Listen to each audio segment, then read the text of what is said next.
YouTube के बरखा academy में मैं सरिता आप सभी फ्रेंड्स का आप सभी साथियों का स्वागत करती हूँ।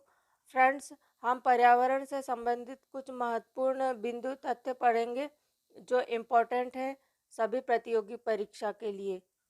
तो फ्रेंड्स, आप बरखा एकेडमी में यदि नए हैं तो सब्सक्राइब ज़रूर कर लीजिए और बेल आइकन भी प्रेस कर दीजिए ताकि मैं जब भी अपना वीडियो अपलोड करूं तो सबसे पहले नोटिफिकेशन आपको ही मिले।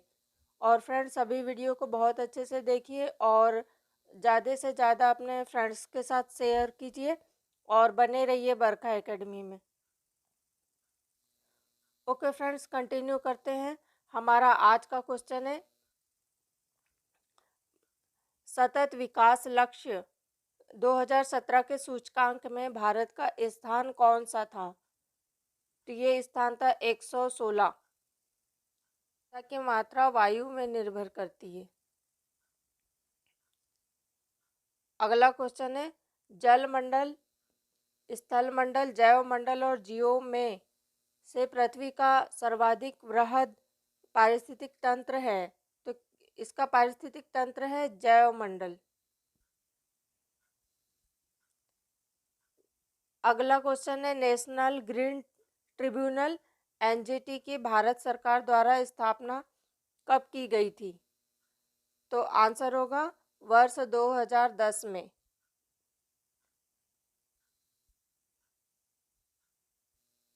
अगला क्वेश्चन है, पर्यावरण से अभिप्राय है भूमि, जल, वायु, पौधे, पशुओं की प्राकृतिक दुनिया जो चारों ओर अस्तित्व में है, उन संपूर्ण दशाओं उन संपूर्ण दशाओं का योग जो व्यक्ति को एक समय बिंदु पर घेरे हुए होती है, भौतिक, जैविक और सांस्कृतिक तत्वों की अंतःक्रियात्मक व्यवस्था को अंतर संबंधित कर होती है, पर्यावरण कहलाती है। और पर्यावरण परिधन आवरण, पर्यावरण हमारे चारों ओर का वातावरण पर्यावरण कहलाता है। अगला क्वेश्चन है, पृथ्वी पर पाए जाने वाले भूमि और जल, वायु, पेड़ पौधों और जीव जंतुओं का समूह जो हमारे चारों ओर है, सामूहिक रूप से क्या कहलाता है? यह पर्यावरण कहलाता है। अगला क्वेश्चन है, पर्यावरण किसी जीव के चारों तरफ घिरे भौतिक और जैविक दशाएं एवं उनके साथ अंतःक्रिया को सम्मिलित करता है, वह कहलाता है पर्यावरण संरक्षण अधिनियम। यह अधिनियम 1986 के अनुसार है। पर्यावरण संरक्षण अधिनियम 1986 की परिभाषा के अनुसार।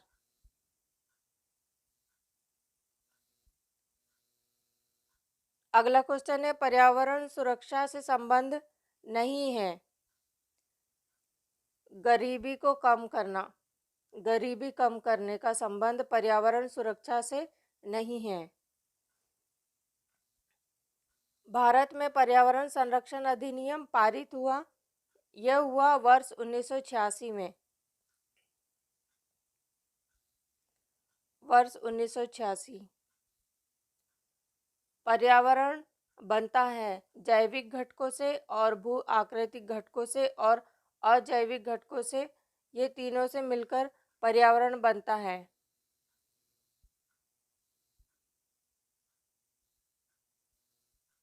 पर्यावरण के कुछ कारक संसाधन के रूप में कार्य करते हैं और कुछ कारक सिर्फ कार्य करते हैं। तो किस रूप में कार्य करते हैं? ये नियंत्रक के रूप में कार्य करते हैं। धारणीय विकास के उपयोग के संदर्भ में अंतरपीढ़ीगत संवेदनशीलता का विषय क्या है? तो ये है प्राकृतिक संसाधन। विकास की वह धारणा जिसके तहत वर्तमान की आवश्यकताओं के साथ साथ भविष्य की आवश्यकता को भी ध्यान में रखा जाता है, तो वह है धारणीय विकास।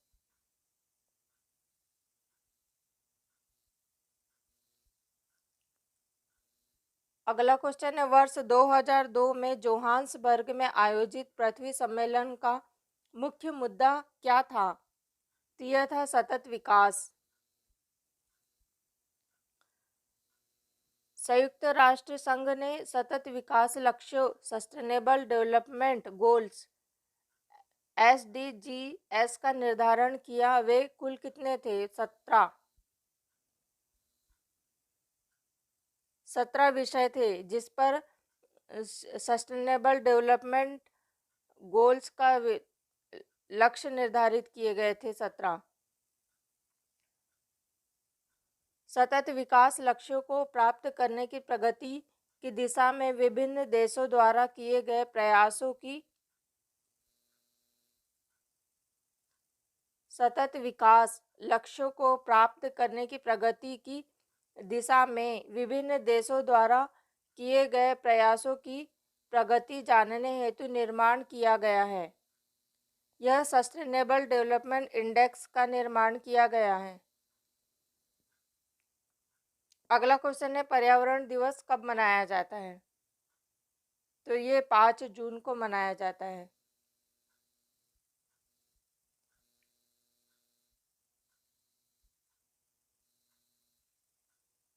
देश की प्राकृतिक पूंजी में सम्मिलित किए जाते हैं वन, जल और खनिज। वे संसाधन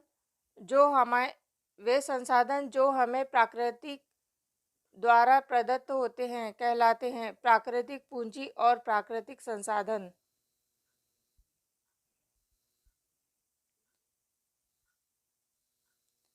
वर्ष 1972 में आयोजित किया गया था। यह वर्ष 1972 में स्टॉकहोम अंतर्राष्ट्रीय शिखर सम्मेलन आयोजित किया गया था। सौर विकिरण की सबसे महत्वपूर्ण भूमिका है जल चक्र में। राष्ट्रीय पर्यावरण अभियांत्रिकी संशोधन संस्थान नीरी NEERI यह अवस्थित है। यह नागपुर में स्थित है। NEERI नीरी कार्य करता है। यह विज्ञान और प्रौद्योगिकी और मंत्रालय के अधीन कार्य करता है। सतत विकास के लिए आवश्यक है जैविक विविधता का संरक्षण, प्रदूषण का निरोध एवं नियंत्रण और निर्धनता को घटाना। अगला क्वेश्चन है, पृथ्वी शिखर सम्मेलन का आयोजन कहाँ किया गया था? तो ये रियो में किया गया था, ब्राजील। अगला क्वेश्चन है, संयुक्त राष्ट्र संघ द्वारा पर्यावरण और सतत विकास पर पहला पृथ्वी शिखर सम्मेलन आयोजित किया गया था। यह 1992 में पृथ्वी शिखर सम्मेलन आयोजित हुआ था और रियो डी जेनेरियो ब्राजील में। पृथ्वी सम्मेलन में 21वीं सदी के लिए पर्यावरणीय विकास हेतु कार्यक्रम निर्धारित किए गए। इन कार्यक्रमों को क्या नाम दिया गया? तो ये दिया गया एजेंडा 21।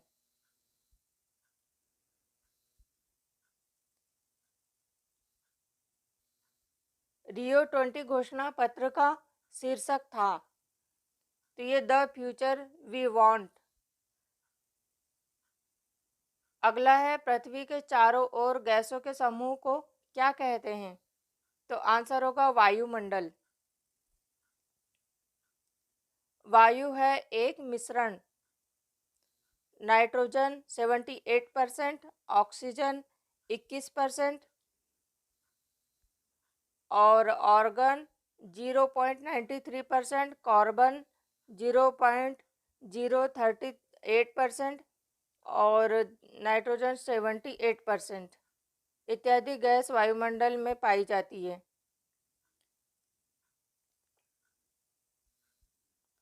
अगला क्वेश्चन, नोबल गैसों में से वह गैस जो वायु में नहीं पाई जाती है कौन सी है? तो वह है रेडॉन। वातावरण में सर्वाधिक प्रतिशत है, यह नाइट्रोजन का प्रतिशत है 78%। यदि पृथ्वी पर पाई जाने वाली वनस्पतियां, पेड़ पौधे समाप्त हो जाए तो वह गैस जिसकी कमी हो जाएगी वह है ऑक्सीजन। ऑक्सीजन जिसकी कमी हो जाएगी। वह कार्य जो पेड़ पौधों का नहीं है, वायु का प्रदूषण करना। पृथ्वी के कार्बन चक्र में कार्बन डाइऑक्साइड जुड़ती है। श्वसन जैव पदार्थों का अपक्षय और ज्वालामुखी क्रियाओं द्वारा। अगला क्वेश्चन है, कार्बन पृथ्वी पर बहुत सारी अवस्थाओं में पाया जाता है। यह अपने मूल रूप में पाया जाता है ग्रेफाइट और हीरा में। पृथ्वी के कार्बन चक्र में कार्बन डाइऑक्साइड की मात्रा को नहीं बढ़ाता है। यह प्रकाश संश्लेषण है जो कार्बन डाइऑक्साइड की मात्रा को नहीं बढ़ाता है। अपक्षय का विचार संबंधित है। यह एक प्राकृतिक क्रिया से जो चट्टानों को सूक्ष्म कणों में विभक्त करती है। अगला क्वेश्चन है, विश्व मौसम विज्ञान संगठन का मुख्यालय जिनेवा में स्थित है। विश्व मौसम विज्ञान अभिसमय कब लागू हुआ था? तो ये 23 मार्च 1950 को लागू हुआ था। यूएनईपी का मुख्यालय यूनेप, इसका मुख्यालय नैरोबी में है। संयुक्त राष्ट्र पर्यावरण कार्यक्रम, यूनेप का फुल फॉर्म है संयुक्त राष्ट्र पर्यावरण कार्यक्रम। UNEP United Nations Environment Programme, इसकी स्थापना 1972 में हुई थी। यूनेप के वर्तमान प्रमुख है Eric Soham.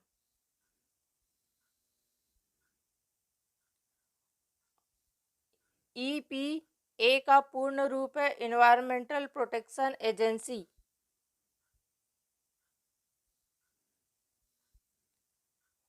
Environmental protection agency संयुक्त राष्ट्र अमेरिका की संघीय एजेंसी है जिसकी स्थापना कब की गई थी?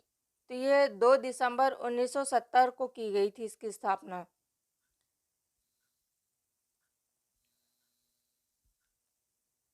एनईए से आशय है national environment authority. Green peas international का मुख्यालय है एम्स्टर्डम में। ग्रीन पीस इंटरनेशनल है एक गैर सरकारी पर्यावरण संगठन। इकोमार्क उन भारतीय उत्पादों को दिया जाता है जो पर्यावरण के प्रति मैत्रीपूर्ण हो। ब्यूरो ऑफ इंडियन स्टैंडर्ड द्वारा 1991 में दिया गया इको मार्क प्रमाण पत्र।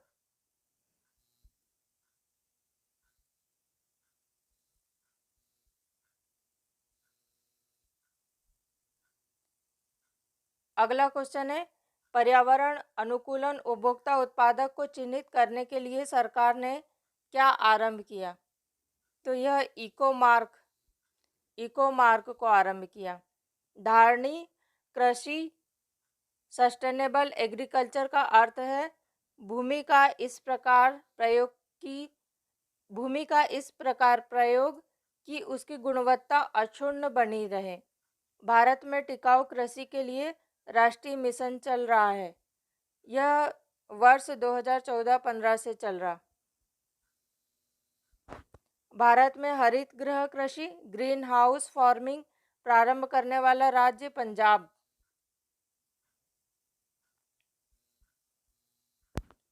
कथन प्राकृतिक वनस्पति जलवायु का सही सूचकांक है और इसका कारण है जल प्रिय पौधे आर्द्र जलवायु में पाए जाते हैं।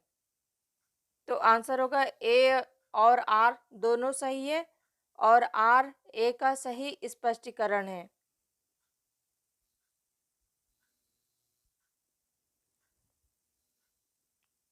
अगला क्वेश्चन है, नगरीकरण और औद्योगिकीकरण हानिकारक है।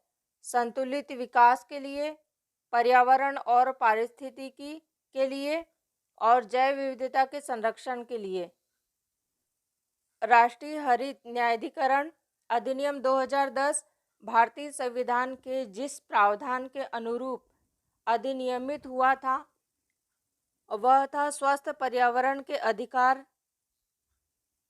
के अनुरूप, स्वस्थ पर्यावरण के अधिकार के अनुरूप, और जो अनुच्छेद 21 के अंतर्गत जीवन के अधिकार का अंग माना जाता है उसके अनुरूप यह अधिनियमित हुआ था। अगला क्वेश्चन है, राष्ट्रीय हरित न्यायाधिकरण नेशनल ग्रीन ट्रिब्यूनल के अध्यक्ष कौन है? तो ये है जस्टिस आदर्श गोयल। राष्ट्रीय हरित न्यायाधिकरण की स्थापना राष्ट्रीय हरित न्यायाधिकरण अधिनियम 2010 के तहत की गई और इसकी स्थापना 18 अक्टूबर 2010 को की गई। हरित विकास ग्रीन डेवलपमेंट पुस्तक के लेखक कौन है? तो ये है WM एडम्स। आमतौर पर समाचारों में आने वाला रियो 20 सम्मेलन क्या है? तो यह है धारणीय विकास सस्टेनेबल डेवलपमेंट पर संयुक्त राष्ट्र सम्मेलन। अगला क्वेश्चन है, रियो +20 धारणीय विकास पर संयुक्त राष्ट्र सम्मेलन का लघु नाम क्या है? यह सम्मेलन जून 2012 में संपन्न हुआ था। तो कहाँ संपन्न हुआ था? यह रियो डी जेनेरियो में ब्राजील में संपन्न हुआ था। पृथ्वी सम्मेलन +5 आयोजित हुआ था। यह 1997 में आयोजित हुआ था। 23 से 27 जून 1997 के मध्य संयुक्त राष्ट्र महासभा ने एक विशेष बैठक का आयोजन किया जो रियो +5 या पृथ्वी सम्मेलन +5 के नाम से जाना जाता है। यह न्यूयॉर्क में हुआ था। विकास की वह धारणा जिसके तहत वर्तमान की आवश्यकताओं के साथ साथ भविष्य की आवश्यकता को भी ध्यान में रखा जाता है तो वह है धारणीय विकास सस्टेनेबल डेवलपमेंट। वैज्ञानिक, अर्थविदों, सिविल सेवकों और व्यवसायियों की एक संस्था जो मानवता के समक्ष उपस्थित होने वाली वैश्विक चुनौतियों के समाधान हेतु सुझाव देती है तो वह है club of Rome.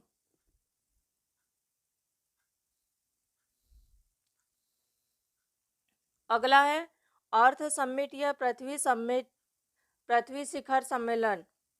Earth summit या पृथ्वी शिखर सम्मेलन स्टॉकहोम सम्मेलन की 20वीं वर्षगांठ मनाने के लिए आयोजित किया गया। इसमें सम्मिलित देशों ने धारणीय विकास के लिए एक कार्यवाही योजना स्वीकृत की जिसे माना जाता है एजेंडा 21 के नाम से।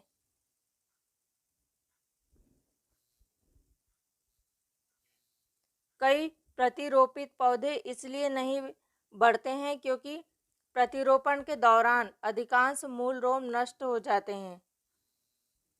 मूल रोम की कोशाभित्ति मुख्यतः बनी होती है, यह सेल्यूलोज की बनी होती है।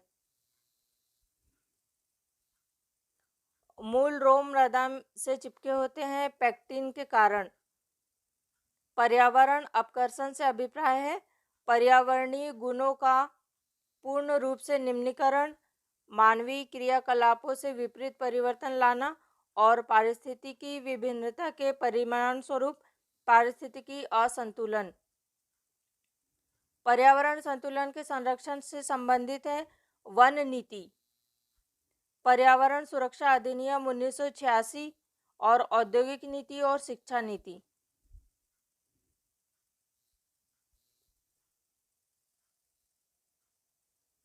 अगला है जैव विविधता पर अभिसमय एवं जलवायु परिवर्तन पर संयुक्त राष्ट्र ढांचा अभिसमय के लिए वित्तीय कार्यविधि के रूप में काम करता है। यह भूमंडलीय पर्यावरण सुविधा,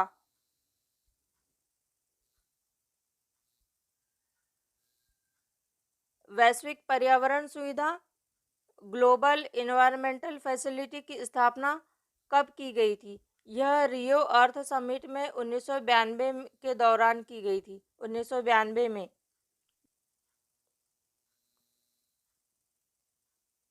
UNFCCC के तहत अल्प विकसित देशों को अल्प विकसित देश निधि उपलब्ध कराता है।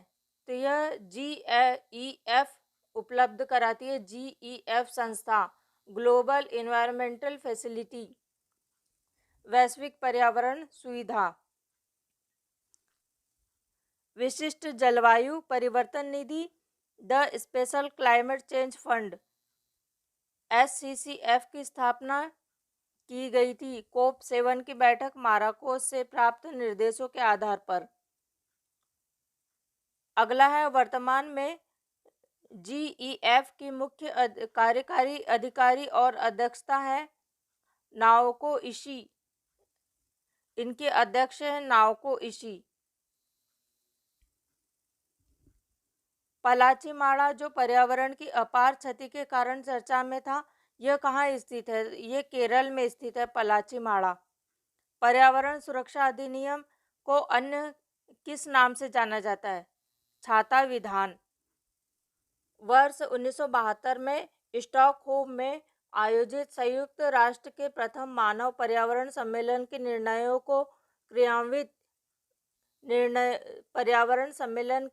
निर्णयों को कार्यान्वित करने के उद्देश्य से भारत सरकार ने पारित किया।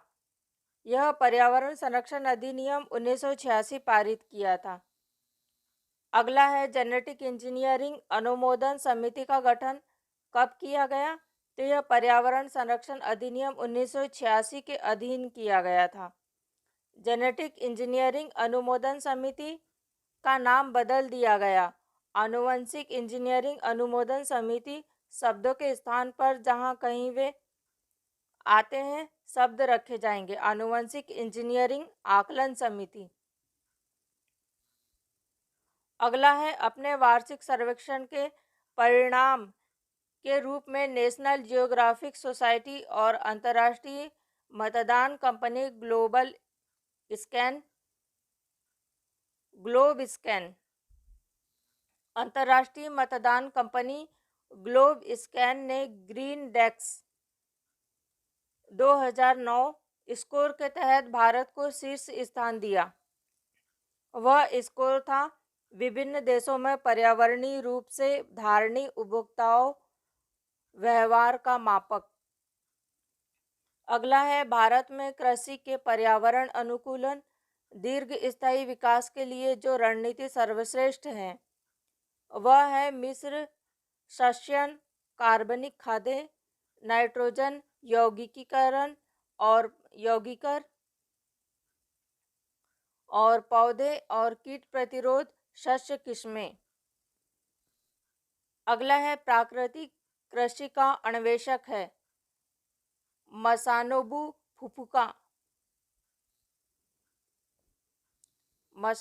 फुफुका। पर्यावरण संरक्षण के लिए ग्रीन आर्मी को प्रारंभ किया गया।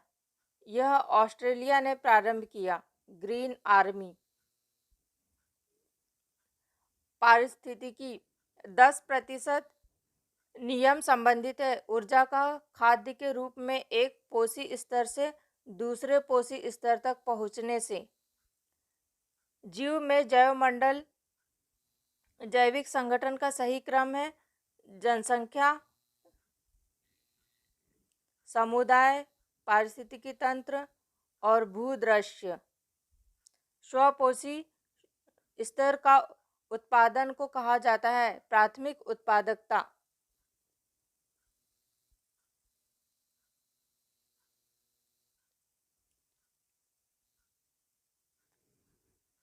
स्वपोषी स्तर पर उत्पादन को कहा जाता है प्राथमिक उत्पादकता। परपोषी स्तर के उत्पादन के संदर्भ में आता है द्वितीयक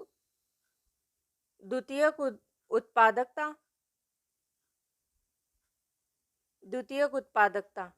एक पारिस्थितिकी तंत्र में ऊर्जा की मात्रा एक पोषण स्तर से अन्य पोषण स्तर में स्थानांतरण के पश्चात घटती है। एक पारिस्थितिकी तंत्र में ऊर्जा की मात्रा एक पोषण स्तर से अन्य पोषण स्तर में स्थानांतरण होने के पश्चात यह घटती है। कुछ कारणोंवश यदि तितलियों की जाति की संख्या में बड़ी गिरावट होती है तो इसके जो संभावित परिणाम हो सकते वे हैं। कुछ पौधों के परागण पर प्रतिकूल प्रभाव पड़ सकता है। इसके कारण बर्रों, मकड़ियों और पक्षियों की कुछ प्रजातियों की समष्टि में गिरावट हो सकती है। पारिस्थितिकी पारस्परिक संबंधों का अध्ययन कहलाता है। जीव और वातावरण के बीच जीव विज्ञान की एक शाखा जिसमें जीव समुदायों और उनके वातावरण के मध्य पारस्परिक संबंधों का अध्ययन करते हैं, यह पारिस्थितिकी कहलाता है। अर्नेस्ट हेकल ने पारिस्थितिकी इकोलॉजी शब्द का प्रयोग किया। इकोलॉजी ओइकोलॉजी के नाम से उनने इकोलॉजी शब्द का प्रयोग किया। जीवधारियों के कार्बनिक और अकार्बनिक वातावरण पारस्परिक संबंधों के अध्ययन को पारिस्थितिकी या पारिस्थितिकी विज्ञान कहते हैं। यह अर्नेस्ट हेकल ने बताया।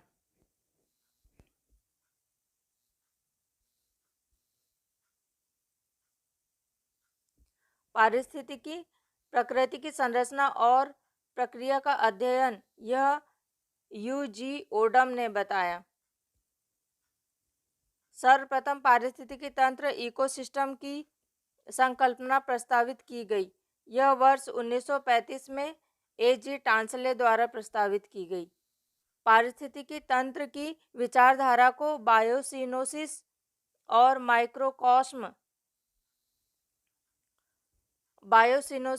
माइक्रोकॉस्म कहा जाता है। यह कार्ल मोबियस और फोबर्स ने कहा था। प्रकृति की एक कार्यात्मक इकाई फंक्शनल यूनिट के रूप में जानी जाती है। पारिस्थितिकी तंत्र के संबंध में सही कथन है। पारिस्थितिकी तंत्र किसी निश्चित स्थान, समय, इकाई के समस्त जीवों और भौतिक पर्यावरण का प्रतिनिधित्व करता है। यह एक कार्यशील इकाई है। इसकी अपनी उत्पादकता होती है। पारिस्थितिकी तंत्र के विषय में सही नहीं है तो यह एक बंद तंत्र होता है। यह सही नहीं है। पारिस्थितिकी तंत्र एक खुला तंत्र होता है। परितंत्र इकोसिस्टम शब्द का सर्वोत्कृष्ट वर्णन है। जियो ऑर्गेनिज्म का समुदाय और साथ ही वह पर्यावरण जिसमें वे रहते हैं।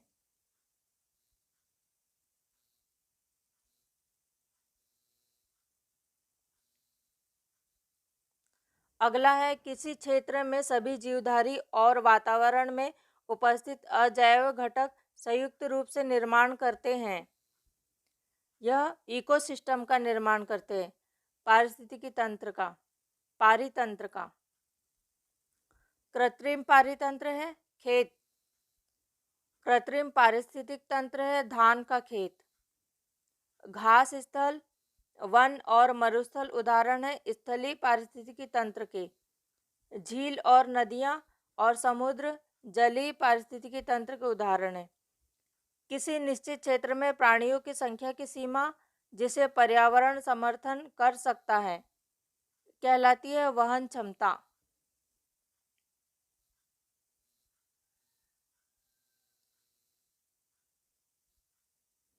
अगला है, बिना पर्यावरण की रुकावट के प्रजनन की क्षमता कहलाती है जैविक विभव, बायोटिक पोटेंशियल।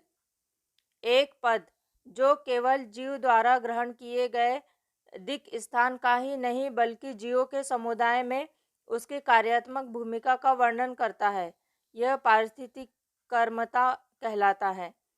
पृथ्वी के सर्वाधिक क्षेत्र पर फैला हुआ पारिस्थितिकी तंत्र सामुद्रिक होता है। पृथ्वी पर विद्यमान जल मंडल हाइड्रोस्फीयर में समुद्री जल होता है लगभग 97%। समुद्री जल में सर्वाधिक व्याप्त लवण है सोडियम क्लोराइड।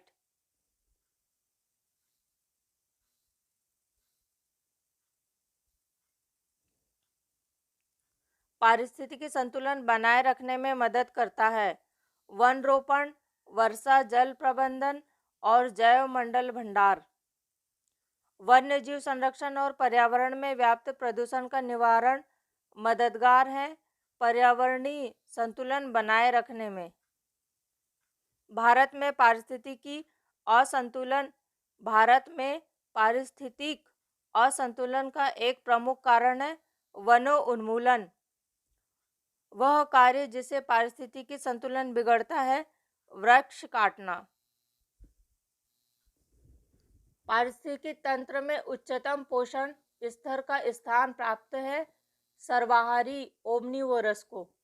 पारिस्थितिकी तंत्र का एक जीवी संगठक नहीं है। यह वायु उसका जैविक संगठक नहीं है, अजैविक घटक में आता है।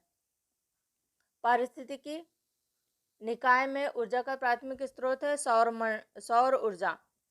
पारिस्थितिकी निकाय में ऊर्जा का प्राथमिक स्रोत है सौर ऊर्जा। पारितंत्र में खाद्य श्रृंखलाओं के संदर्भ में जिस प्रकार के जीव अपघटक जीव कहलाते हैं वह है कवक और जीवाणु। अपघटक में वे जीव होते हैं जो अपक्षय और सड़न की प्रक्रिया को तेज करते हैं जिससे पुनः चक्रीकरण हो सके, पोषक तत्वों का पुनः चक्रीकरण हो सके। इसलिए अपघटक अपक्षय और सड़न की प्रक्रिया को तेज करते हैं। निर्जीव कार्बनिक तत्वों को अकार्बनिक यौगिक में तोड़ते हैं। यह अपघटक होते हैं, डिकम्पोजर्स। सूक्ष्म जीवों की एक विस्तृत किस्म जैसे फफूंद, जीवाणु, गोलकृमि और प्रोटोजोआ और केचुआ भूमिका अदा करता है। यह अपघटकों की भूमिका अदा करता है। प्राथमिक उपभोक्ता होता है चींटी और हिरण। किसी खाद्य श्रृंखला में मुख्यतः प्राथमिक उपभोक्ता की श्रेणी में आते हैं शाकाहारी प्राणी आते हैं। अपघटक डिकम्पोजर्स और प्राथमिक उपभोक्ता दोनों की श्रेणी में आती है चींटी। वे जीवधारी जो अपना भोजन प्राथमिक उत्पादकों हरे पौधों से प्राप्त करते हैं वे प्राथमिक उपभोक्ता कहलाते हैं। खाद्य श्रृंखला फूड चेन में मानव है प्राथमिक और द्वितीय उपभोक्ता। साग सब्जी का सेवन करने पर मनुष्य प्राथमिक उपभोक्ता जबकि मांसभक्षी होने पर वह द्वितीय श्रेणी में आ जाता है, द्वितीय उपभोक्ता।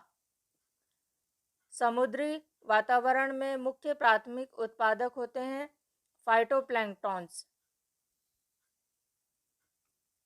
पादप प्लवक होते हैं फाइटोप्लैंक्टन्स। पारिस्थितिकी तंत्र के जैविक घटकों में उत्पादक घटक है हरे पौधे। हरे पौधे सूर्य के प्रकाश का उपयोग करके अपना आहार स्वयं निर्मित करते हैं प्रकाश संश्लेषण की विधि द्वारा। प्रथम पोषण स्तर के अंतर्गत आते हैं यह हरित पादप। पौधे हरे रंग के लवक क्लोरोफिल की सहायता से करते हैं प्रकाश संश्लेषण की क्रिया करते हैं। जीवित घटकों में शामिल होने के कारण पारिस्थितिकी तंत्र से संबंधित है। जीवित घटकों में शामिल होने के कारण पारिस्थितिकी तंत्र से संबंधित है हरे पेड़ पौधे। हरे पौधे एक घास स्थलीय पारिस्थितिकी तंत्र के खाद्य श्रृंखला में विभिन्न घटकों का सही क्रम है। घास उत्पादक में आएगा, टिड्डा प्राथमिक उपभोक्ता, मेंढक द्वितीयक उपभोक्ता और सर्प तृतीय उपभोक्ता। अगला है ऐसा पदार्थ जिनके ऑक्सीकरण के पश्चात जीवधारियों को ऊर्जा प्राप्त होती है कहे जाते हैं फूड, खाद्य। जीवों द्वारा ऊर्जा का प्रवाह होता है एक दिशीय। आहार श्रृंखला का निर्माण करते हैं घास, बकरी और मानव। जीव भार का पिरामिड जिस पारिस्थितिकी तंत्र में उलट जाता है वह होता है तालाब। पारिस्थितिकी तंत्र के विभिन्न स्तरों के प्रति इकाई क्षेत्र में उपस्थित जीव भार के रेखाचित्र निरूपण को कहते हैं जीव भार का पिरामिड। स्थलीय पारिस्थितिकी तंत्र में जीव भार का पिरामिड होता है, सीधा होता है जीव भार का पिरामिड।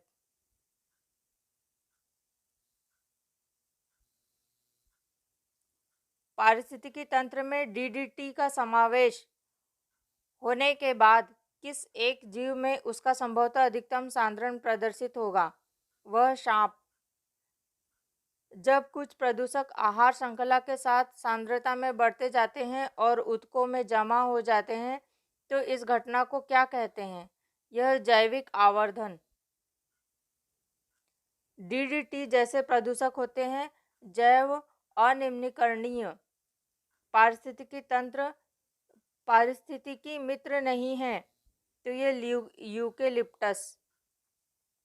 यूकेलिप्टस को उसकी अत्यधिक जल ग्रहण शक्ति के कारण इन पर्यावरण शत्रु घोषित किया गया।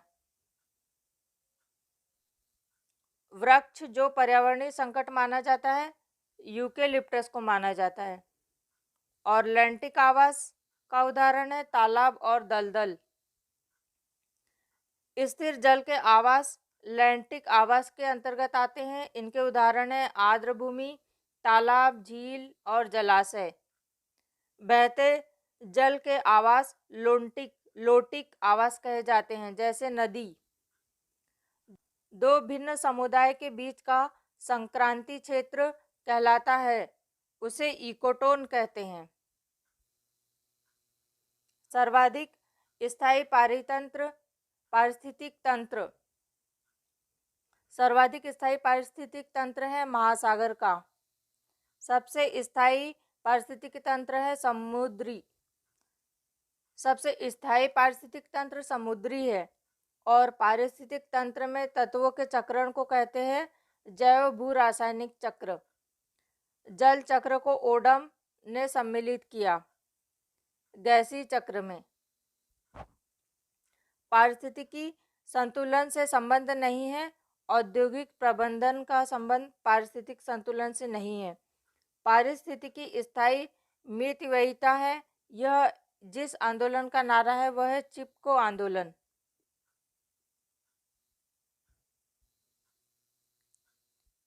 नर्मदा नदी के ऊपर बनाई जा रही बहुउद्देशीय बांध परियोजना को रोकने के लिए चलाया गया आंदोलन नर्मदा बचाओ आंदोलन। अगला है दक्षिण भारत का पर्यावरण संरक्षण से संबंधित आंदोलन है एपिको आंदोलन। एपिको आंदोलन चिपको आंदोलन से संबंधित है पादप संरक्षण से। चिपको आंदोलन संबंधित है पादप संरक्षण से। और पारिस्थितिकी तंत्र से संबंधित प्रमुख कथन। पारिस्थितिकी तंत्र शब्द का प्रयोग सर्वप्रथम फ्रांसले ने किया था। जो जीव अपना भोजन स्वयं उत्पादित करते हैं उन्हें ऑटोट्रॉप्स स्वपोषित कहते हैं। पारिस्थितिकी तंत्र इकोसिस्टम का शब्द सर्वप्रथम प्रयोग A.G. टांसले द्वारा किया गया था।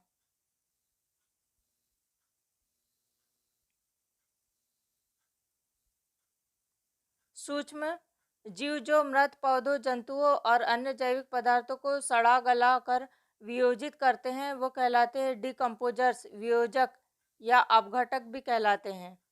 पारितंत्र की घटती उत्पादकता के क्रम में जो अनुक्रम सही है वह मैंग्रोव, घास स्थल, झील और महासागर। अधिक विविधता वाले परितंत्र की उत्पादकता भी होगी अधिक। खाद्य श्रृंखला उस क्रम का निदर्शन करती है जिसमें जीवों की एक श्रृंखला एक दूसरे के आहार द्वारा होती है। तो आंसर होगा पोषित।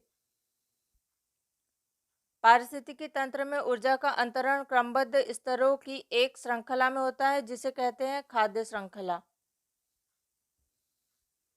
जैव मंडलीय पारिस्थितिकी तंत्र में ऊर्जा का प्रवाह होता है एक दिशी। ऊर्जा का न तो सृजन हो जा सकता है और न ही उसे नष्ट किया जा सकता है। यह एक स्वरूप से एक दूसरे स्वरूप में परिवर्तित हो सकती है। ऊष्मागतिकी के पहले नियम के अनुसार ऐसा होता है। हर पोषण स्तर पर उपलब्ध ऊर्जा की मात्रा घटती जाती है। विभिन्न पारिस्थितिक तंत्रों में उत्पादकों को सकल उत्पादक का ही शाकाहारियों द्वारा स्वांगीकृत हो पाता है, लगभग 10% का भाग। सर्वप्रथम गहन पारिस्थितिकी डीप इकोलॉजी शब्द का प्रयोग अर्निस्ट नेस ने किया था। पारिस्थितिकी निशे आला की संकल्पना को प्रतिपादित किया था ग्रीनेल ने। पारिस्थितिकी पदछाप। पारिस्थितिकी पदछाप के माप की इकाई है भूमंडलीय हेक्टेयर। एक मनुष्य के जीवन को पूर्ण रूप से धारण करने के लिए आवश्यक न्यूनतम भूमि को कहते हैं पारिस्थितिकी पदछाप।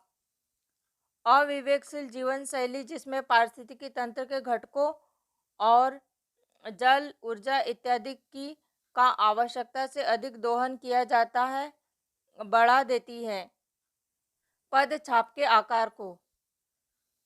भारतीय वन्य जीव संरक्षण अधिनियम लागू किया गया वर्ष 1972 में। पर्यावरण संरक्षण अधिनियम पर्यावरण के संरक्षण और सुधार के लिए लागू किया गया 1986 में। जनजातियों और अन्य पारंपरिक वन निवासियों के वन अधिकारों को मान्यता अधिनियम लागू किया गया दिसंबर 2006 में। वन संरक्षण अधिनियम लागू किया गया, यह 1980 में किया गया था। मिलेनियम इकोसिस्टम असेसमेंट पारिस्थितिक तंत्र की सेवाओं के प्रमुख वर्गों का वर्णन करता है। व्यवस्था का, समर्थन का, नियंत्रण का और संरक्षण का और सांस्कृतिक का वर्णन करता है। वह जो एक समर्थन सेवा है, पोषक चक्र और फसल परागण। एक साधारण समुद्री आहार श्रृंखला का सही क्रम है डायटम्स स्वपोषी, फिर क्रस्टेशियाई शाकाहारी उपभोक्ता और हेरिंग मांसाहारी उपभोक्ता। जैव वानिकी बायोनॉमिक्स के संबंध में सही है। यह पारिस्थितिकी का पर्याय है। यह प्राकृतिक तंत्रों के मूल्य पर बल देता है जो मानव तंत्रों को प्रभावित करते हैं। अगला है जैव वानिकी अर्थात बायोनॉमिक्स। शब्द बायो और नॉमिक्स शब्दों से मिलकर बना है। बायो शब्द का तात्पर्य जीव और जीवन से है, जबकि नॉमिक्स ग्रीक शब्द में नोमोस से व्युत्पन्न जिसका अर्थ है नियम। बायोनॉमिक्स शब्द का शाब्दिक अर्थ है जीवन के नियम। अगला है किसी जल निकाय में घनत्व प्रवणता को दर्शाती है फिक्नो क्लाइन। किसी जल निकाय में लवणता प्रवणता को प्रदर्शित करती है हेलो क्लाइन। किसी जल निकाय में गहराई के साथ तापमान परिवर्तन को दर्शाती है थर्मोक्लाइन। पारितंत्र उत्पादकता के संदर्भ में समुद्री उत्प्रवाह क्षेत्र इसलिए महत्वपूर्ण है क्योंकि ये समुद्री उत्पादकता बढ़ाते हैं पोषकों को सतह पर लाकर। वायु प्रवाह द्वारा समुद्र की सतह पर विद्यमान गर्म पोषक रहित जल को सघन ठंडे और पोषक तत्वों से परिपूर्ण जल द्वारा स्थानांतरित कर दिया जाता है समुद्री उत्प्रवाह द्वारा। पारिस्थितिक संवेदी क्षेत्र में वे क्षेत्र हैं जिन्हें पोषित किया गया है पर्यावरण संरक्षण अधिनियम 1986 के तहत। पारिस्थितिक संवेदी क्षेत्रों में कृषि को छोड़कर सभी मानव क्रियाओं का निषेध नहीं है, बल्कि कुछ पर प्रतिबंध लगाया गया है और कुछ को किया गया है विनियमित किया गया है कुछ को। घास स्थलों में वृक्ष पारिस्थितिक अनुक्रमण के अंश के रूप में जिस कारण घासों को प्रतिस्थापित नहीं करते हैं वह है जल की सीमाओं और आग के कारण। भौतिक वातावरण में किसी समुदाय का समय के साथ रूपांतरण ही कहलाता है पारिस्थितिक अनुक्रमण।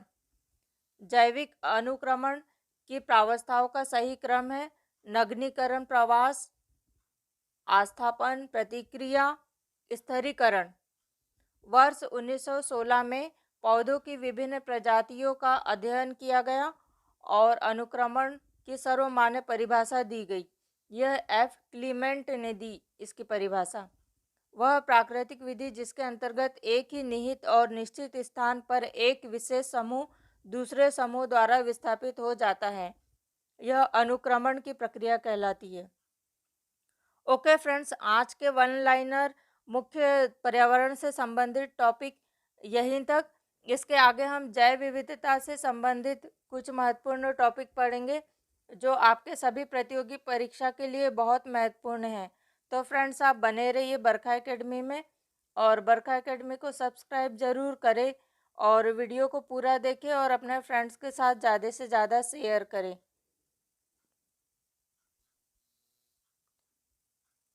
ओके फ्रेंड्स, बरखा एकेडमी को आप सब्सक्राइब ज़रूर करें और अपने दोस्तों के साथ शेयर करें, वीडियो लाइक करें और बेल आइकॉन को भी प्रेस कर दीजिए ताकि आपको नोटिफिकेशन मिलता रहे। और फ्रेंड्स, नए हैं तो आप चैनल को सब्सक्राइब ज़रूर करें। ओके फ्रेंड्स, हम मिलते हैं नेक्स्ट वीडियो में। आप बने रहिए बरखा एकेडमी में। Okay friends, thank you. हम मिलते हैं नेक्स्ट वीडियो में।